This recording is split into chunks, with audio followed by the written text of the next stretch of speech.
오늘은 직분을 통한 교회 모습을 살펴보는 네 번째 시간으로요, 권사에 대해서 함께 살펴보고자 합니다.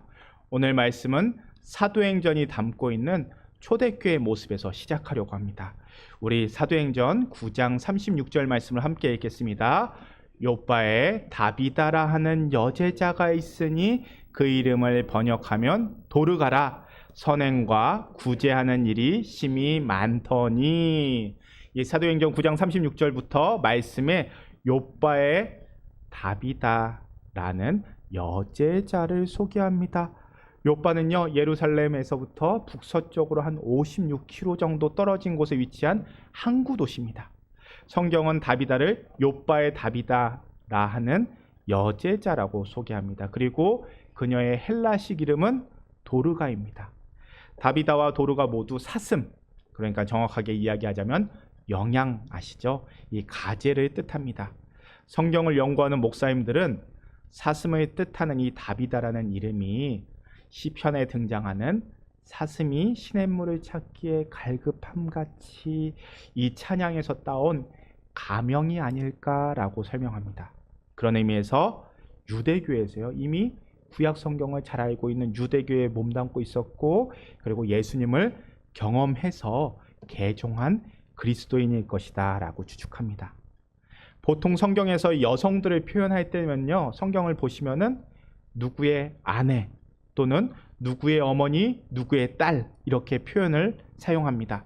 하지만 그런 수식어가 없다는 점에서요, 아마도 홀로 사는 여인이 아닐까라고 생각이 듭니다. 당시 사회 구조에서 남성의 보호나 지지를 받지 못한다는 점에서 여성이 홀로 살아간다는 게 약점이었던 시대였습니다. 여성들이 경제 활동이 지극히 제한되어 있습니다. 그러니까 여성들이 혼자 산다면요, 먹고 살 길이 막막했던 시대였습니다.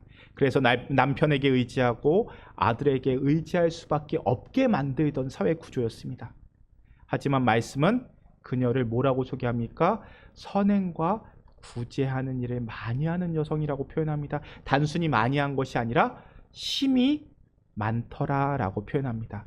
아마도 이 다비다는요, 그런 사회 구조 속에서도 경제 활동을 했던 여성인 것 같습니다. 그리고 이를 기반으로 선행과 구제를 할 수 있었던 것 같습니다. 말씀을 조금 더 내려와서 39절 말씀을 보면요, 그녀가 죽은 후에 모든 과부가 도르가를 위해 울었다라고 설명합니다. 아마도 그녀의 선행과 구제의 대상은 다비다처럼 홀로 사는 여인이었을 겁니다. 그리고 마지막 구절을 보면요, 도르가가 다비다가 그들과 함께 있을 때 속옷과 겉옷을 지었다라고 합니다. 아마도 그녀의 실제 직업은 제단사가 아니었을까라고 추측이 됩니다. 그녀가 제단사로 경제활동까지 수많은 어려움이 있었을 겁니다. 남성들 중심 사회에서 경제활동을 한다는 것은요, 돈을 번다는 것은요, 모진 육체의 노동의 피곤함뿐만 아니라 불평등과 멸시를 견뎌내야 하는 활동입니다. 그녀가 그렇게 자리매김하기까지 눈물을 삼키고 속으로 신물이 올라오는 경험을 여러 번 했을 겁니다. 그러던 과정에서 예수님을 알게 되고 복음을 접하면서 예수님의 제자로서 살아냈을 겁니다.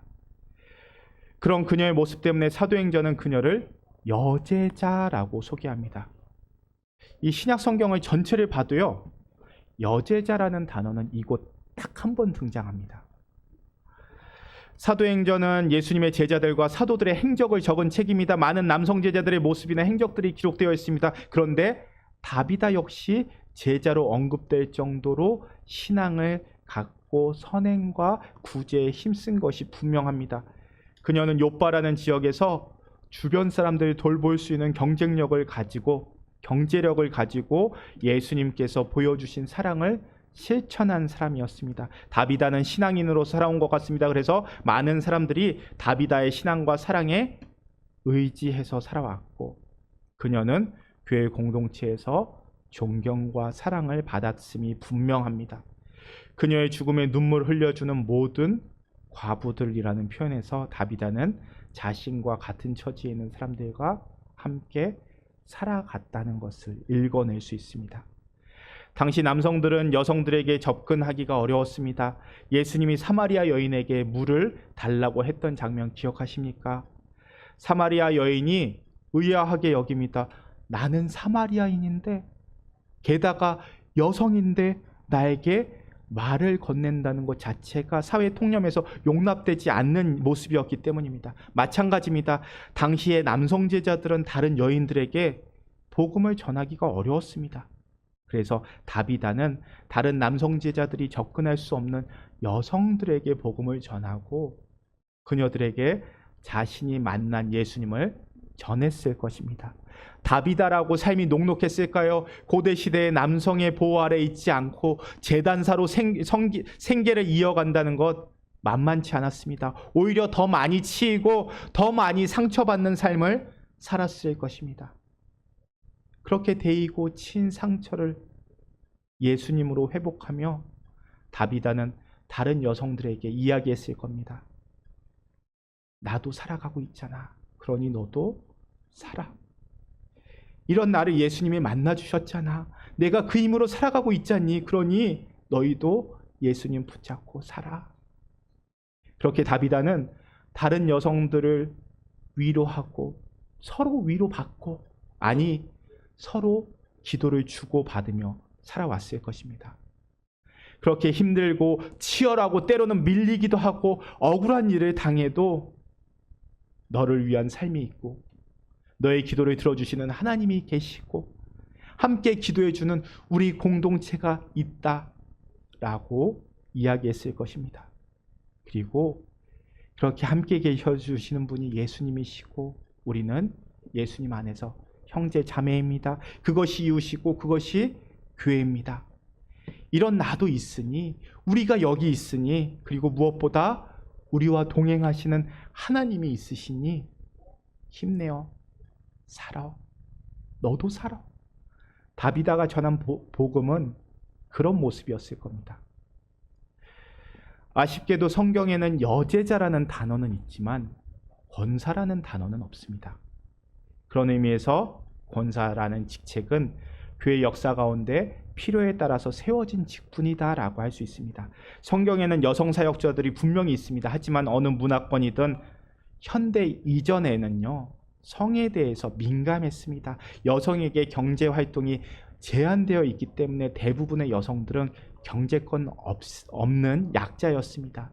그 말은 먹고 사는 것조차 힘들었다는 말입니다. 하지만 그 여성들에게 남성들은 사회 통념상 접근할 수가 없었습니다. 이 사진을 함께 보시죠. 이 사진은 1920년대 후반에 지어진 전북 익산에 있는 두동 교회입니다. 그러니까 100년 전에 지어진 교회입니다. 그런데 구조가 특이하죠? 이런 구조를 기역자 교회라고 부릅니다. 왜 기역자로 교회를 만들었을까요? 터나서 넓은, 우리 제일교회처럼 이렇게 넓은 공간에서 예배드리면 좋잖아요. 그런데 남녀가 같이 앉을 수가 없습니다. 그래서 기역자로 만들어서 한쪽은 남성이, 한쪽은 여성이 앉아서 예배를 드립니다. 이렇게 하물며 예배도 같이 드리지 못하는데 100년 전밖에 안 되는 모습에서도 이렇게 남녀가 함께 예배를 드리지 못하는데 장로들이 아픈 여성에게 기름을 바르고 안수 기도를 해줄 수가 있었을까요? 그럼 아픈 여성들은 누가 돌봐줄 수 있었을까요? 권사에 대한 직분은 집사에 대한 말씀, 권사라는 단어가 성경에 나오지 않습니다. 그러니 집사에 대한 말씀을 함께 묵상하십시오 말씀드렸습니다. 교회를 섬기고 돌본다는 의미에서 권사는 집사의 역할을 함께 감당했습니다. 집사처럼 공동체를 돌보는 공동체의 사역을 감당하는 여성 직분자들이 바로 권사였다는 뜻입니다. 사도행전에서 우리가 살펴본 다비다처럼 말이죠. 성경 안에서 여성들이 섬겼던 흔적들이 곳곳에 묻어 있습니다. 하지만 성경이 기록될 당시에는 남성 중심 사회였고요. 여성들이 스스로 드러내며 활동하기가 어려운 시대였습니다. 그렇기 때문에 교회가 무언가 여성 직분, 이 역할을 정해놓기가 어려웠습니다. 우리 교회에는 여성 목사님이 계시죠? 그런데 교회에서도 여성 목사님을 인정하지 않는 교단들이 많습니다. 자, 성공의 교회에는 여성 사제가 있나요? 있습니다. 그러면 로마 카톨릭 교회는요? 여성 사제가 있나요? 없습니다. 인정하지 않습니다. 하지만 오늘 교회 안에서 그리고 교회가 세워지는 과정에서 여성의 역할은 큰 비중을 차지합니다. 교회 안에서도 성경에도 기록되어 있지 않는 권사라는 직분이 생겨났을 정도로 교회가 여성 사역자들이, 여성 섬김이들이 필요했다는 뜻입니다. 그들만이 감당해왔던 섬김이 있었다는 뜻입니다. 그런 의미에서 성경에서 권사라는 직분을 찾아보려고 합니다. 정확히 이야기하자면요, 권사라는 단어보다 돌보고 섬기는 일을 감당했던 여성의 모습을 살펴보고 교회의 역사 안에서 왜 권사라는 직책이 생겨났는지를 우리가 같이 보면서 권사가 어떤 의미인지를 찾아보고자 합니다. 먼저 오늘 우리가 묵상한 말씀, 디모데전서 말씀을 함께 읽겠습니다. 함께 읽습니다. 여자들도 이와 같이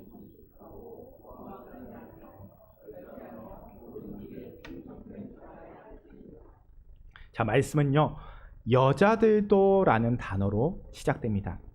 여기에서 이야기하는 여자들이요, 권사라고 생각하시면 됩니다. 이 구절에서 여자들을, 앞 구절에서 바로 앞에서는 집사들을, 남자 집사들을 표현하거든요. 그래서 남자 집사들의 아내들이다라고 해석하는 목사님들도 계십니다. 하지만요, 12절에서도 집사들은 한 아내의 남편이 되어서 자녀와 자기 집을 잘 다스리라고 설명하는 모습을 보면서 이 11절의 여자들이 집사의 아내들을 표현한다라고 설명합니다. 그런데 우리가 지난주에 살펴본 디모데전서 3장 2절에서 장로의 모습을 설명하면서 장로의 자격들을 설명하면서 아내에 대해서는 언급하지 않습니다. 자, 교회 안에서 더 중요한 역할을 감당하고 더 꼼꼼하게 논해져야 할 장로의 자격에 대해서 이야기할 때 아내에 대한 언급이 없는데 집사의 아내에 대해서 언급한다는 것이 무언가 맞지 않는 것 같습니다. 그래서 11절에 나오는 여자들은 독립된 직분을 가진 여자들, 그러니까 권사들로 보는 것이 맞을 겁니다. 또 앞에 있는 8절에 보면은 이와 같이 집사들도 라고 표현하죠. 그리고 11절에서는 여자들도 이와 같이 라고 표현하는 구조를 보면은 남자 집사와 동등한 자격을 가진 여자들, 그러니까 권사들을 의미하는 것으로 보는 것이 맞습니다. 그런 맥락에서 이 11절에서 언급하는 여자들은 여자 집사들, 그러니까 우리 교회에 대입하자면은 권사들의 의미를 적용한다라고 볼 수 있습니다. 이러한 권사의 자격을 크게 세 부분으로 설명합니다. 먼저는요, 성품입니다. 우리는 교회에서 섬기는 사람들의 신앙을 먼저 봅니다. 그러나 성경에서는요, 성품이 먼저입니다. 성령의 열림에도 은사보다 성품을 가르칩니다. 교회는 일자라는 사람이 필요합니다. 하지만 일자라는 것보다 먼저 갖춰야 될 것이 성품입니다. 그래서 11절 말씀에서 정숙하고 모함하지 않고 절제하며 모든 일에 충성된 사람이어야 한다라고 규정하고 있습니다. 여기서 정숙하다는 단어의 원어를 직역하자면요, 존경할 만하다라는 뜻입니다. 권사는요, 모든 교우들로부터 그 신앙적 성품과 인격이 존경받을 만해야 한다라는 뜻입니다. 그 존경받는 모습이 무엇인지 다음 구절에서 가르쳐 줍니다. 모함하지 아니하며 절제하며 모든 일에 충성된 자라고 표현합니다. 모함하지 않는다는 말의 원어를 보면요, 이 원어를 간단히 의역하자면 사탄이 하는 짓을 하지 않는다라는 의미입니다. 사탄이 하는 일은 말로 참소하고요, 고발하고 헐뜯는 행위입니다. 사실 권사님들은요, 교회에서 가장 많은 이야기를 듣고 가장 많은 말을 하는 사람들입니다.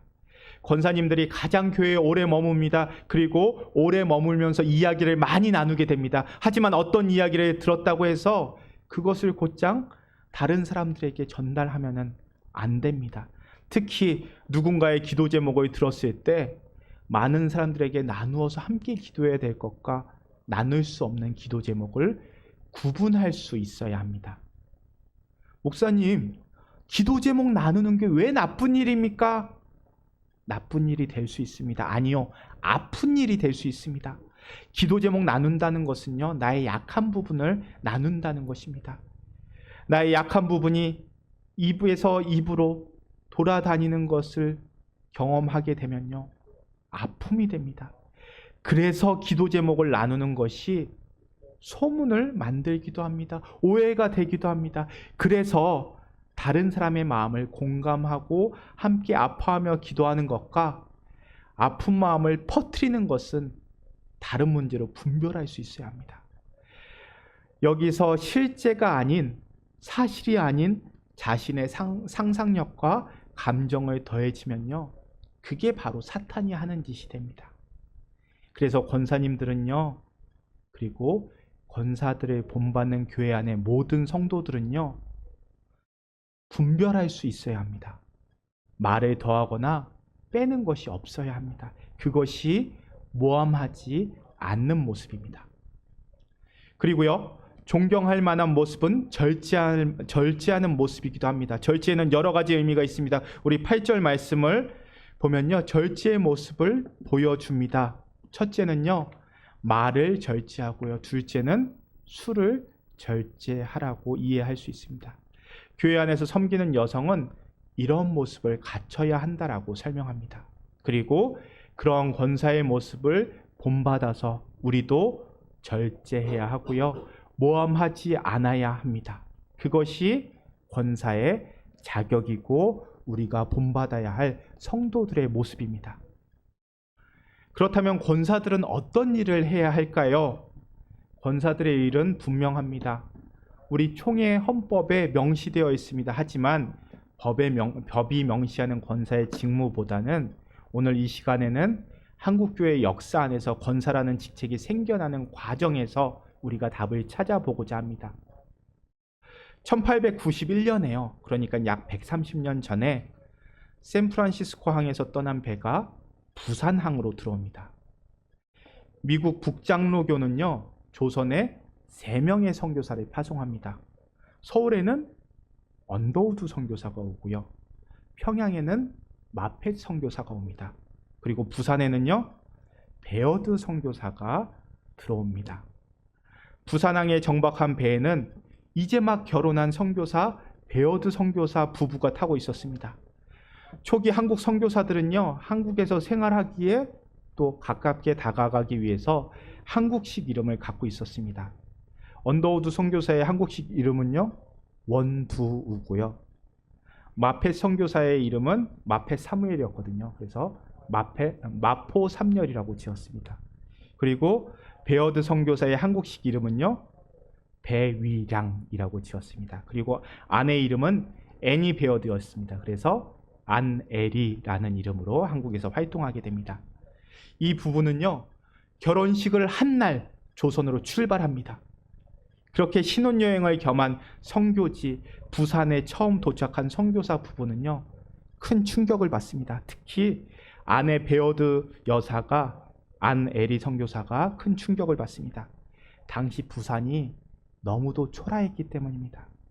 부산항에는요, 항구라고 해서 왔더니 모래가 있는 해수욕장이 전부입니다. 돛담배 몇 척이 항구의 전부였습니다. 건물들은요, 지붕이 눈높이에 있는 초가집이 전부입니다. 간혹 기와집이 보였다라고 기록합니다. 그리고 아이들은요, 거리에서 벌거벗은 채로 놀았고요, 사람들은 선교사들이 보기에 더러운 옷을 입고 다녔습니다. 부인들의 얼굴은 햇빛에 검게 타 있었습니다. 아네리 선교사는 여성이었기 때문에 조선의 여성들과 아이들이 더 눈에 들어왔던 것 같습니다. 그런 아네리 선교사가 선교 활동을 하면서 이 조선이라는 곳을 경험하면서 조선에서 복음을 나누면서 기록한 책이 있습니다. 바로 이 책입니다. 따라 예수 따라가네. 이 책은요, 여성 선교사로서 조선에서 만난 여성에 대한 기록입니다. 책의 내용은 이렇습니다. 가난한 집안에 태어난 보베라는 여자아이의 이야기입니다. 그녀는 가난한 집에서 태어나서 항상 집안일에 둘러싸여 있었습니다. 집안일을 거들고 동생을 보다가 12살이 돼서 다른 집으로 팔려 시집을 갑니다. 그렇게 시집을 가서 보니 자기보다 어린 남편이 기다리고 있었고요. 시부모와 함께 살아가게 됩니다. 어린 남편의 냉대와 시부모의 구박 속에서 그래도 원래 그런 거려니 삶이란 그런 거겠지 하며 살아냅니다. 그렇게 일에 치여서 모진 시간을 견디던 중에 18살의 남편이 죽습니다. 그래서 딸아이와 함께 친정으로 돌아옵니다. 쫓겨난 거죠. 하지만 이 여인은 친정에 머물지 못합니다. 친정도 입이 하나, 두 개 늘어난 것이 큰 부담이었기 때문입니다. 그래서 이 여인은 다시 팔려서 만식이라는 남자와 결혼을 하게 됩니다. 그렇게 다시 시집가던 날 2살도 채 되지 못한 딸아이가 죽고 맙니다. 딸아이를 가슴에 묻고 다시 팔려 결혼한 삶이 어떻게 했겠습니까?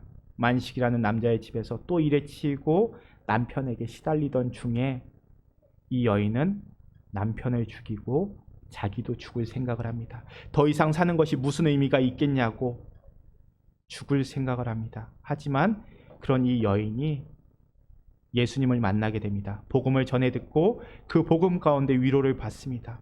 아무도 나를 사랑하지 않는다고 생각했는데 나조차도 나를 사랑하지 않았는데 그래서 죽을 생각까지 했는데 나를 사랑하는 분이 있다는 것을 알게 됩니다.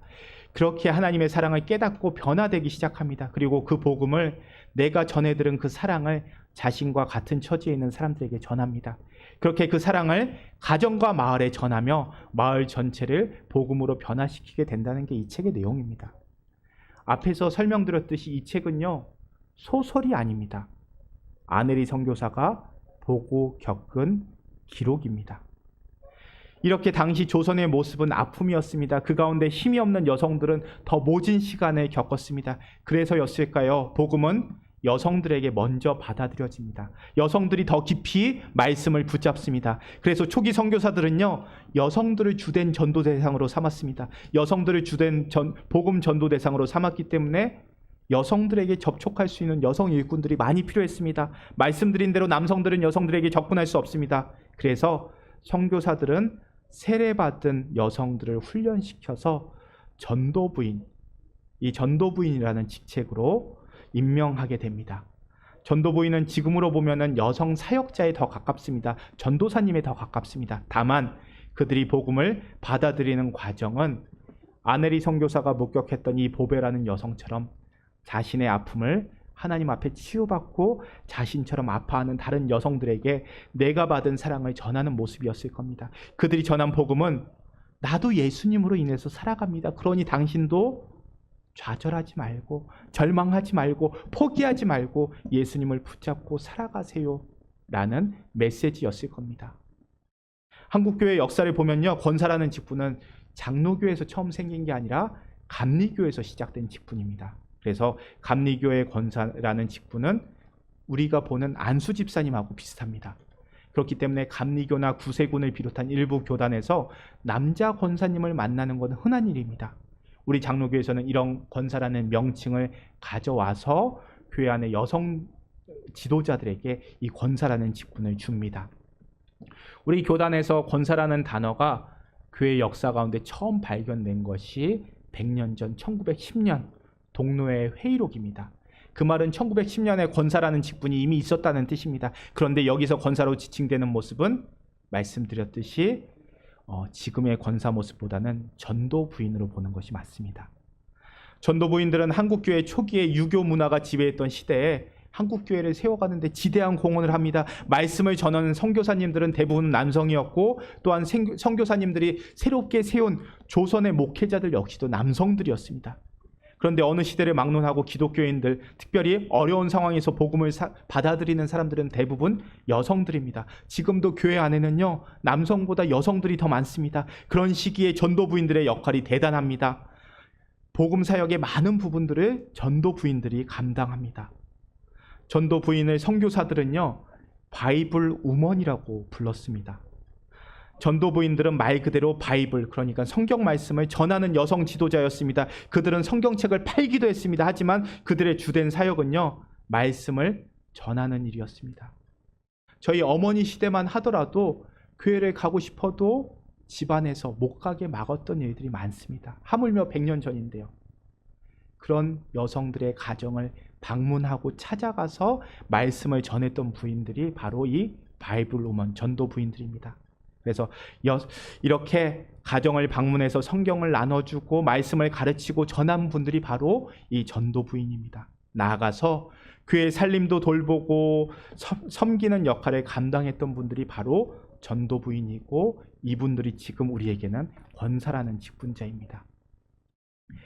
아네리 선교사가 조선 땅에 들어와서 말씀을 전하면서 조선의 여성들을 만나게 됩니다. 그렇다고 아네리 선교사의 선교 사역이 순탄했을까요?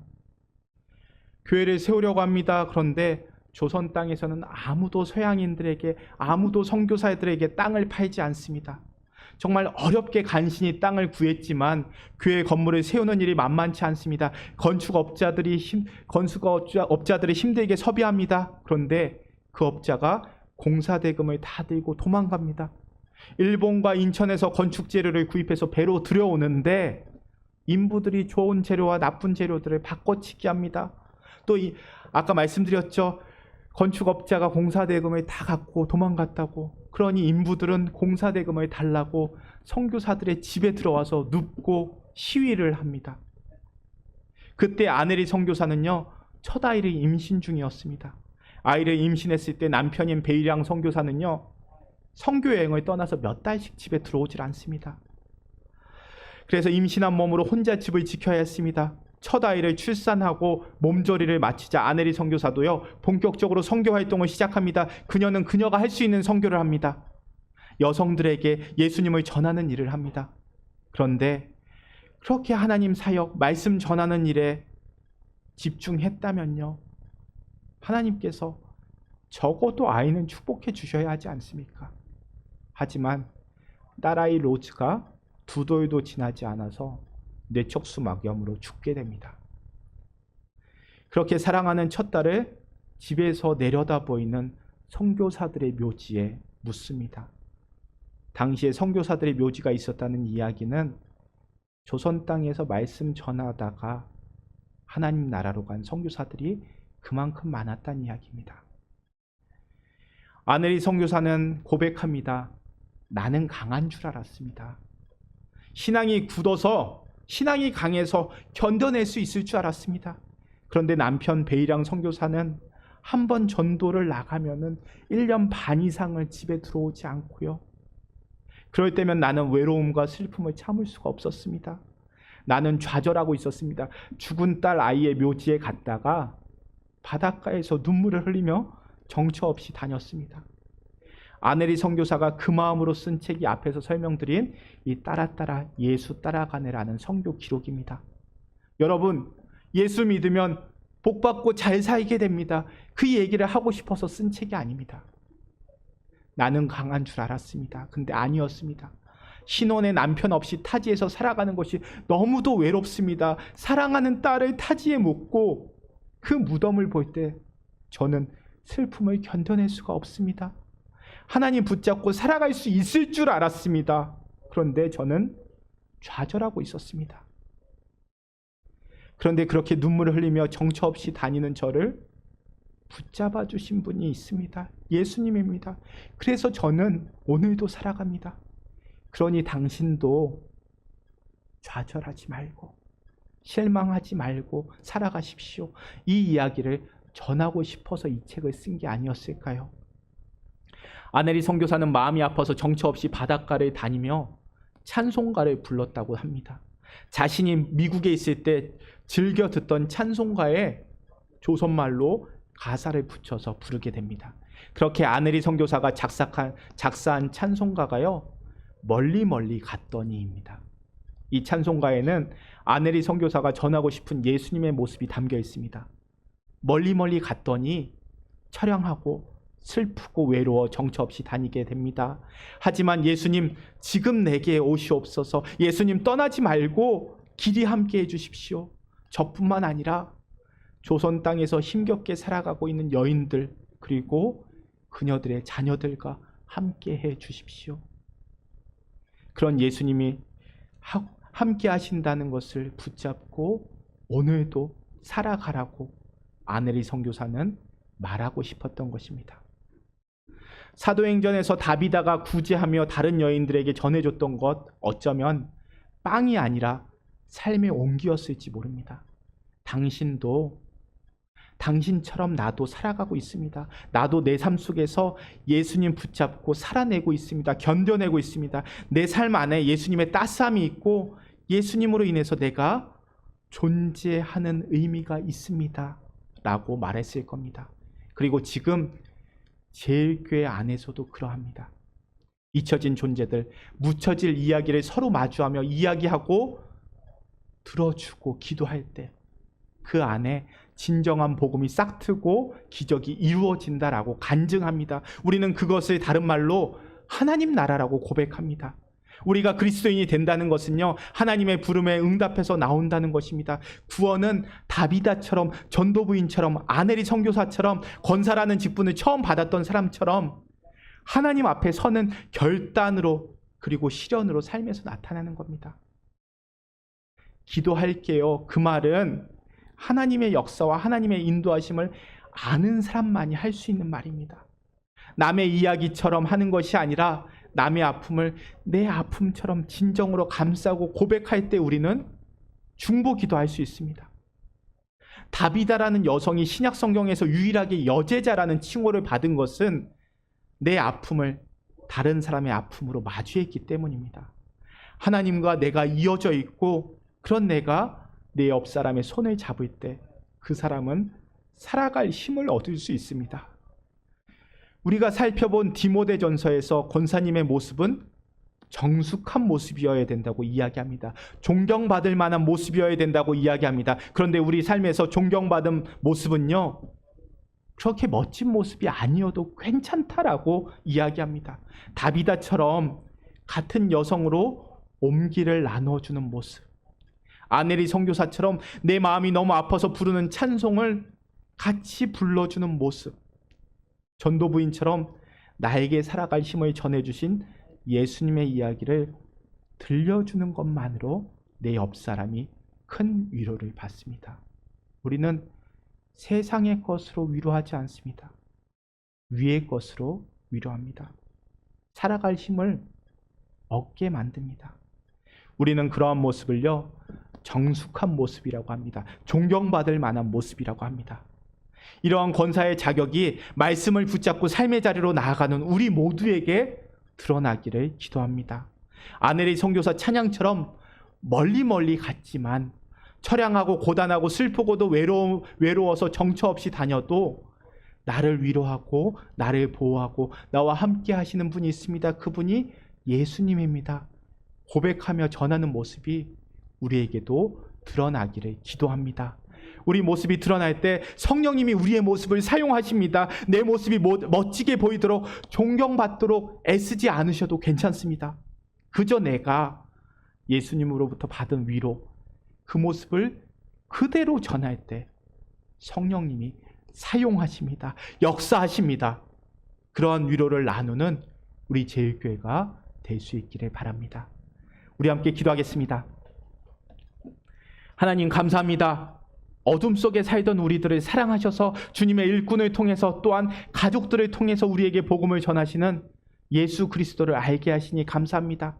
우리를 아픔과 절망에서 이끌어내신 예수님에 대한 믿음 굳게 하여 주옵소서. 이 믿음을 함께 신앙생활하는 제일교회 가족들과 나누며 더욱 풍성해지는 역사를 경험하게 하여 주옵소서. 괜찮다고, 나도 살아가고 있다고, 그러니 당신도 힘을 내라고, 그렇게 기도하겠다고 나누는 그 자리 가운데 성령님께서 채워주옵소서, 역사하여 주옵소서.